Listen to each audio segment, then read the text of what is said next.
Maintaining a good quality of life after an IBM diagnosis is a daunting task. Having meaning of life, a great attitude, a good professional network, and a good support system can guide you to a more satisfying quality of life. Jerry here again for my IB Myositis channel viewers. In this episode, I'd like to share some information that I recently attained when attending a virtual chronic disease self-management workshop. During the 6-week course, there were many important factors that can be regarded as important for our IBM lives. One of the topics discussed was ways to have better communication before, during, and after an appointment with your doctor. Regardless of the type of doctor visited or for what reason, many general tips need to be applied to gain the most from your appointment. As always, if you'd like to add to this subject matter, please use the comment section below your YouTube screen. And if you like this type of information, please consider pressing that thumbs up button. If you haven't done so when watching previous episodes, please press the subscribe and notification bell to become part of the IB Myositis channel viewing audience. To get good value from your appointment with your doctor, we need to accept one fact, that we are the ultimate decision maker on the subject of our health care. The doctor is there to provide medical advice and direction, but the success of his advice and direction always depends on us, the patient. To get the most benefit from our appointment, we also have to ask and answer some pertinent questions. In that light, providing explicit information about your ailment or condition is important. Making a list of all your symptoms you've been experiencing and taking it along to your appointment is an important place to start. Making a copy to leave with your doctor goes a long way in helping them research your condition if further study is required. That's the first list. Healthcare providers are trained to get specific information from patients, although some will ask questions in a roundabout way to get the answer, while others will take a more direct approach. Physicians who are not IBM specialists sometimes need to be reminded and instructed about inclusion body myositis. Your general practitioner may have heard of IBM and maybe even treat others with IBM, but because it's a rare condition, you may be the first and only exposure of its type for your family physician. To successfully communicate with your healthcare providers, you must be clear about what you want. Many people have placed their healthcare professional on a pedestal and expect them to have gigantic brains crammed with knowledge about every medical condition possible. You have to remember that these doctors have regular lives too. They may have a busy work schedule, have children, and all their activities to attend to, and may have aging parents to consider as well. If you have IBM, you already know that inclusion body myositis and many other muscle conditions are best known only by specialists in those types of diseases. Therefore, another list you might want to give your physician is a copy of what IBM is about and what effects it has on the body. Copies of such information can be found in the Files section of the Myositis Support and Understanding Facebook page. Many medical decisions are not always clear-cut.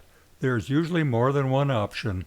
The best decisions, except for life-threatening emergencies, depend on your values and preferences. You have an equal say in the decisions of your health care. If you feel overburdened with having to make a major decision regarding your health care treatment, ask the doctor if you can take a couple of days to think about it. That's where another list may have to be made. Jot down any specific questions that you have regarding what the doctor talked about during your appointment. If you can't write, take someone along who can take notes for you. You might even end up telling your doctor, "I hear what you're saying, but I'm too overwhelmed right now to respond. Let me think about it some more and we can talk." Many or most doctors and clinics have a medical portal that you can sign up for, and is a great place to forward any questions and receive an answer usually within a day or two without needing to make another clinic visit. These portals are monitored by the doctor's nurse and will be forwarded to the doctor if necessary. You can even forward your final decision to the doctor about which course of treatment he suggested via the portal. You have to decide which one of the many physicians is overall in charge of your health care.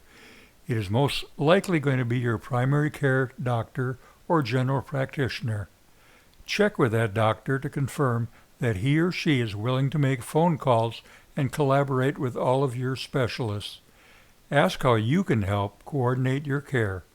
Request that all your doctors know to send copies of any test results or changes in medication to your in-charge doctor. This is especially important if the two providers do not use the same electronic medical record system. So here's another list, one that includes the names of all your medical professionals and clinics, therapies, and pharmacies you visit. Stress is a natural reaction that your body has to a demand or a threat.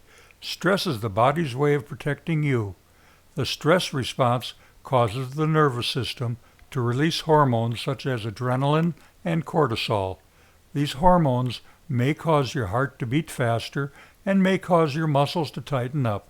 It raises your blood pressure and makes your breathing faster. Stress can sharpen your senses and make your body ready for fight or flight. In small doses, these changes focus and prepare you to meet future challenges. Unfortunately, the part of your brain that sets off this stress is not very good at telling the difference between emotional and physical threats.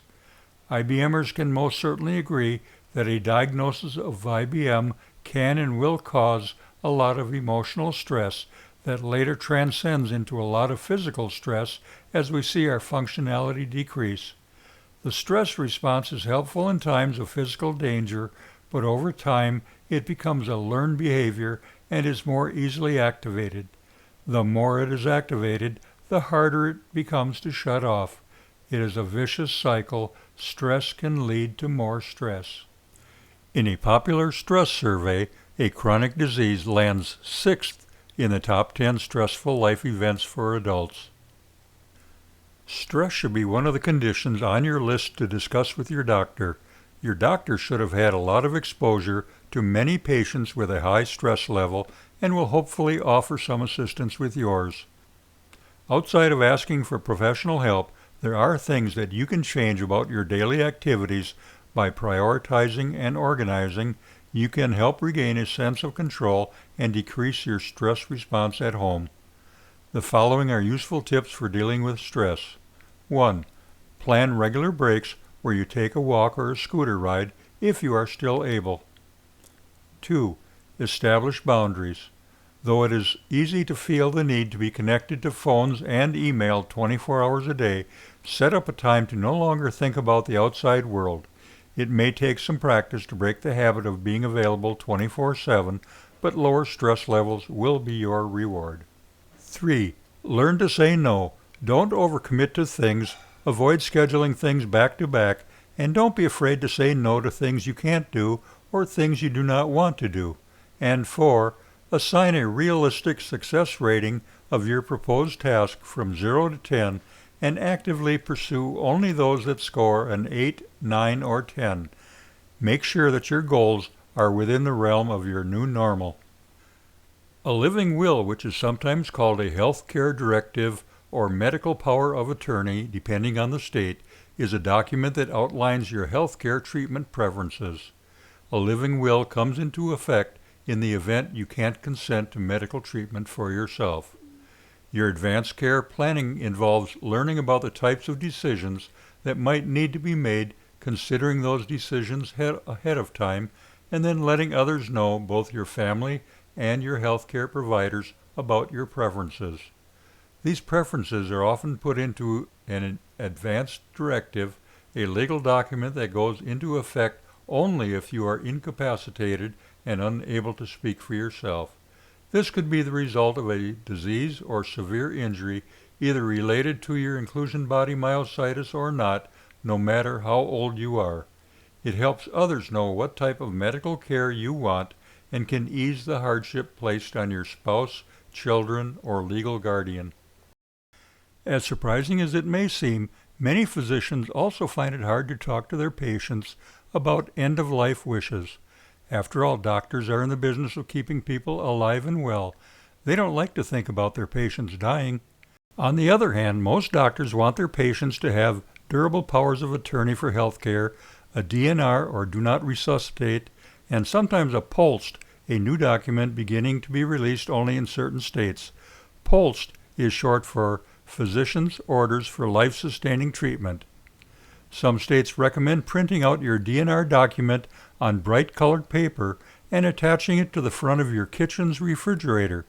Emergency medical technicians have been trained to check refrigerator fronts for bright-colored pieces of paper that include your care DNR and other end-of-life preferences. If you are checking into a hospital and do not have a DNR, the hospital staff will witness your signing of a document during your visit registration. To eliminate things that might cause future stress in your IBM life, a discussion with your doctor about the necessary end-of-life steps is important, at least by the time your IBM progresses from stage 2 into stage 3, or sooner if a comorbid condition accompanies your IBM. This will include determining your durable power of attorney and a DNR or POLST type document. Upon completion, copies should be given to your doctor to be included with your medical records. Your primary care physician has been trained to assist you in handling some of these affairs. Remember, if your end-of-life documents change, replace copies previously given to other family members, doctors, and medical institutions. The matter discussed in this episode was covered in a 6-week course offered by the University of Kansas Landon Center on Aging and Stanford University. I'd like you to know that not all topics covered in this course will pertain to many advanced IBMers, but many are very appropriate. This is a class that meets virtually on Zoom once a week for 6 weeks in 2.5 hour segments. There's always a 10-minute break scheduled in each one of these sessions. If you are interested in possibly attending one of these free workshops, I'll leave a link in the information section of this video. If you are interested in entering for a chance to receive the 400-page workshop textbook that will be given away to one lucky winner, make sure you are subscribed and have left a comment in the comment section of this video. Thanks for sticking around to the end of this video, and also press the thumbs up button if you found value in the content discussed today. Don't forget to subscribe and press the notification bell if you haven't done so during previous episodes. I wish you many successful trips to see your doctors. Stay on top of things, my IBM friends.